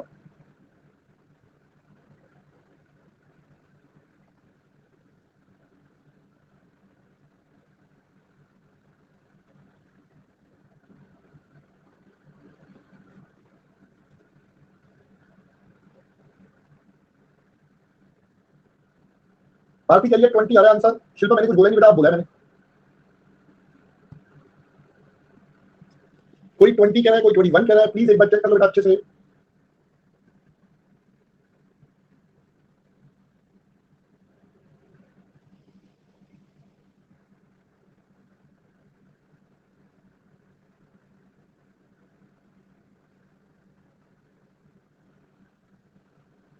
चलिए आइए मैं दिखाता हूं बेटा क्या होगा आंसर। देखिए बेटा, कोई बात नहीं राशि बेटा मैं करवा रहा हूं। देखो बेटा क्या कहता है, a firm had paid dividend at 2 per share last year. तो अगर मैं इसके डेटा के हिसाब से चलूं तो बेटा D0 2 रुपए हो गया सबसे पहले। Estimated growth rate of the dividend from the company is estimated to be 5%। हमारे पास जी दे दिया बेटा 5% बोले तो 0.05। अब determine the estimated market price of the equity share if the estimated growth rate of dividend rises to 8%, falls to 3%. Also find out the present market price given that required return of equity is इतना। तो सबसे पहली बात बेटा के ही मुझे 15% दे दिया। सबसे पहले बोला सर आप ना करंट मार्केट प्राइस निकालो। बेटा करंट मार्केट प्राइस मतलब P0, ये हो जाएगा D1 KE माइनस G। तो अगर मैं यहाँ पर देखूं ये हो जाएगा 2 1 प्लस 0.05 0.15 0.05, तो 2.10 0.10 बेटा ये 21 रुपए आता है सबसे पहले। तो फिर अगर मैं क्वेश्चन का फर्स्ट पार्ट करूं, कहता है भाई अब हमारी ग्रोथ बढ़कर 8% हो गई। Now the G is 8% simple भाषा में। तो बेटा ये क्या बन जाएगा सर, 2 रुपए था, ये 0.08 ग्रो हो जाएगा 0.15 0.08, तो ये बन जाएगा बेटा 2.16 0.07। तो बताइए बच्चा कितना आता है 30.86। ओके, फिर सेकंड पार्ट में बोलता है अब आपका ग्रोथ कितना हो गया। बेटा हमें सीधा 2 बोला है, 2 का मतलब इतने तक हो गया। अगर बाय बोलता तो मैं ओरिजिनल 5 में इसको प्लस या माइनस करता एज द केस में ग्रो या राइज, बट आपको सीधा 2 बोला है तो टिल हो गया, तो मुझे कुछ करना ही नहीं है। तो ये हो जाएगा 2 1 प्लस 0.03 डिवाइडेड बाय 0.15 0.03, तो ये हो गया बेटा 2.06 डिवाइडेड बाय 0.12। आप बता रहे हो 17.17। क्वेश्चन खत्म बेटा। आई होप पहले बेटा बात समझ में आ गई। अब राशि मैडम क्लियर हो गया बच्चा? राशि आपको पहले दिक्कत हो रही थी, ये सब क्लियर होना चाहिए बच्चा। नहीं बेटा D0 का मतलब जो आता है वो लास्ट ईयर का ही होगा, हम तो करंट वाला या फ्यूचर वाले की बात कर रहे हैं, दैट्स इट। चलिए कॉपी हो गया बच्चा, कर लो जल्दी से कर लो बेटा। अच्छा सीओसी नहीं पढ़ा तो दिक्कत आ रही है, कोई बात नहीं बेटा, सीओसी पढ़ लोगे तो क्लियर हो जाएगा। बट अगर सीओसी नहीं भी पढ़ा, अच्छा इसमें थोड़ा सा इशू रहेगा। ये वाले टॉपिक में ये जो सेकंड पार्ट होता है चैप्टर, इसमें थोड़ा सीओसी यूज होता है, तो तभी थोड़ा सा दिक्कत आ रहा है। कोई नहीं, जब उसको कर लोगे तो बेटा ये बिल्कुल क्लियर हो जाएगा। ठीक है भाई साहब, क्वेश्चन ने बोला था करंट मार्केट प्राइस निकालो अमन, सेकंड लास्ट लाइन पढ़ लो बेटा, find out the present market price. तभी मैंने निकाला, वरना मैं क्यों निकालता, टाइम पास तो करूंगा बेटा, वेला थोड़ी बेटा। चलो हो गया बेटा, यहां तक कॉपी हो गया, डन हो गया।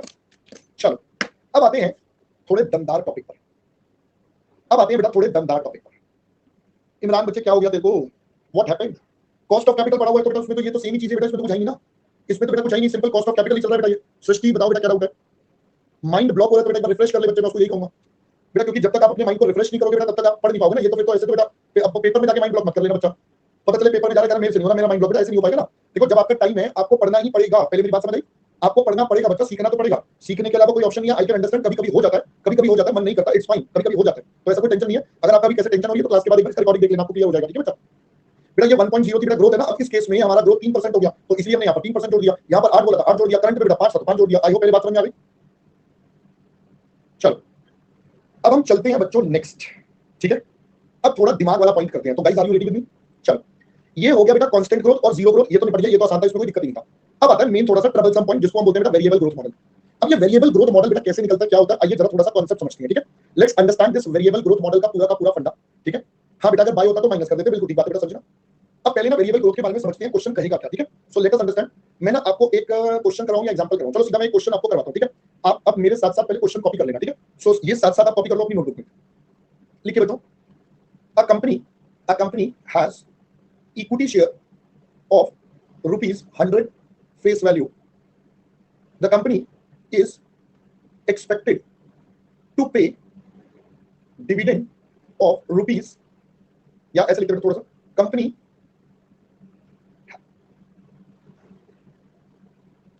has paid dividend of rupees। अरे कर लो थोड़ा सा पीछे रहो ना, तुम तो बिल्कुल टॉप एकदम वर्ड चल रहा है, ऐसा थोड़ी होता है भाई। मैं भी क्वेश्चन बना रहा होता हूं, मेरे को याद थोड़ी होती है, मैं भी बना रहा होता हूं, है ना, मैं भी क्वेश्चन एंड टू एंड बना रहा होता हूं, ताकि दिमाग की कढ़ाई बन रही होती है। तो company has paid dividend of rupees, let's suppose 60 rupees. The company is expected to grow.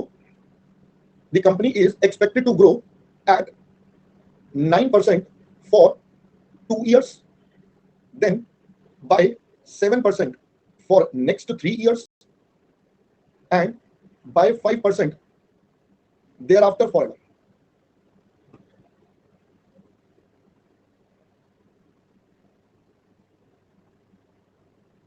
Company has present price of rupees, जगह छोड़ देना बेटा इसको बाद में मैप, क्योंकि मेरे को भी पता आंसर क्या होगा, तो इसके लिए जगह छोड़ देना, जो भी होगा बाद में फिल इन द ब्लैंक कर लेंगे। ठीक है, find out the intrinsic value per share and whether it is overpriced और अंडरप्राइस्ड, एंड स्टेट, यहां पे वर्ड जोड़ लेना बेटा, state whether it is overpriced और अंडरप्राइस्ड। ठीक है, आंसर बेटा मुझे भी नहीं पता, तो अभी हम करेंगे तो पता चलेगा। अब आप इसको पहले कॉपी कर लीजिए बेटा जल्दी से। I guess everyone should have noted बेटा, मैंने बोला था साथ साथ ही कर लेना लगभग, मैं इसलिए एक आध मिनट रुक गया कि अगर आप एक लाइन पीछे हो तो हो जाएगा। परफेक्ट, चलिए अब दोस्तों यहां पर ना थोड़ा सा मैटर समझना पड़ेगा। यहां पर अगर आप देखोगे तो लास्ट ईयर कंपनी ने 60 रुपए का डिविडेंड दिया, पेड है। फिर कंपनी 9% ग्रो करेगी 2 साल, 7%, 3 साल और 5% देयर आफ्टर फॉरएवर। तो यहां पर आपका वेरिएबल ग्रोथ मॉडल आ गया बेटा। There is a variable growth model in which company is growing again and again अलग-अलग तरीकों से। अब आप मुझे बताओ बेटा, अब इस केस में अपन देखो काम कैसे करेंगे। अगर मैं बात बोलूं तो पहले 5 साल का तो डेटा मुझे पता है। मैं 5 क्यों बोल रहा हूं? 5 इसलिए कि 2 साल ये वाले, 3 साल ये वाले। ये तो नंबर ऑफ ईयर्स और मुझे ग्रोथ पता है। बट उसके बाद तो ये क्या हो जाएगा बेटा, कांस्टेंट हो जाएगा 5% वाला। ये आपका कांस्टेंट हो जाएगा, उसके बाद का मुझे नहीं पता। तो अगर मैं इसको ग्राफिकली प्रेजेंट करने की कोशिश करूं आपके साथ, तो जरा समझना। Graphically it would look like ये अभी 0 है। फिर उसके बाद हम कहते हैं बेटा ये year 1, year 2, year 3, year 4, year 5, year 6, 7, 8 and so on up to infinity. अब यहां से यहां तक इट्स अ 9%, 9%। यहां पर इट्स अ 7, 7 एंड 7 और यहां से ऑनवर्ड्स इट्स अ 5%। पहले बेटा ये ग्राफिकली समझ में आ गया आपको मैंने क्या बनाया? देखो ये 5 साल तक। अब मेरे को निकालनी है intrinsic value. What was intrinsic value? Intrinsic value was सबका प्रेजेंट वैल्यू निकाल लो बेटा। जितना फ्यूचर में इनकम मिलना है उन सबका प्रेजेंट वैल्यू निकाल लो। दैट वाज इंट्रिंसिक वैल्यू, जैसे ऑल्टरनेटिव निकाला। बट अब यहां पर ग्रोथ अलग-अलग हो रही है सर। तो देखो अब मेरे को क्या करना पड़ेगा, इसकी वैल्यू को प्रेजेंट पर लाना पड़ेगा, इसको प्रेजेंट पर लाना पड़ेगा, इसको भी प्रेजेंट पर लाऊंगा, इसको भी प्रेजेंट पर लाऊंगा और इसको भी प्रेजेंट पर लाऊंगा। पहले बात समझ में आ गई? अब प्रेजेंट वैल्यू पर लाने के लिए this is PVF first year का, पीवीएफ सेकंड ईयर का, this is present value factor third year, present value factor fourth year, present value factor 5 year. पहले ये 5 साल का डेटा क्लियर हुआ। अभी हम आगे की बात बाद में करेंगे, पहले ये 5 साल। अब अगर मैं इन 5 साल की कैलकुलेशन करूं तो आई वुड से ईयर, फिर यहां पर हो जाएगा बेटा डिविडेंड का अमाउंट, फिर हम लिखेंगे हमारा प्रेजेंट वैल्यू फैक्टर जो कि होगा एट द रेट ऑफ, मैंने बताया नहीं सॉरी, ये भी रह गया। तो चलो यहां पर लिख देते हैं, एक और लाइन लिख दो बेटा, इसका क्वेश्चन क्या है? Expected return of equity share holder is, let's suppose कितना ले लें, चलो 10% ले लेते हैं, ठीक है बेटा। Let's take it to be 10%। तो अपन पीवी फैक्टर जो निकालेंगे वो 10% पर निकालेंगे और उसके बाद हमारे पास इसकी प्रेजेंट वैल्यू आ जाएगी। अब देखो ईयर 1 की बात करते हैं। ईयर 1 में हमने लास्ट ईयर 60 रुपए का डिविडेंड बांटा था। 60 रुपए के डिविडेंड पर आपकी ग्रोथ हो जाएगी बेटा 9% की पहले साल। तो अगर मैं ये करूं तो बेटा ये कितना आ जाएगा, दिस बिकम 65.40। सेकंड ईयर में 65.40 पर फिर 9% का ग्रोथ हो जाएगा, दैट विल बिकम 71.29। फिर 71.29 के बाद आपके पास बेटा अगला ग्रोथ कितना हो जाएगा, फिर तीसरे साल 60% का ग्रोथ होना है। तो अगर मैं करूंगा दिस बिकम 76.28।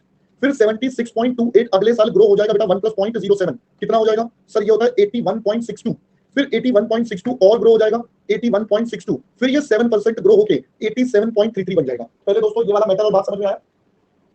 अब मैं यहां पर प्रेजेंट वैल्यू लिख देता हूं 0.909, 0.826, 0.751, 0.683, 0.621। चलिए करिए मल्टीप्लाई बेटा। 65.4, 0.909, ये आता है 59.45, 0.826, 71.29, एक बच्चा टोटल करते रहना 58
78.89, 0.751, 76.28, ये आता है बेटा 57.86, 0.683 into 81.62, this is 55.75 and 0.621, 87.33, this is 54.23. Total please 306, भाई क्या बेटा क्यों गड़बड़ कर रहे हो?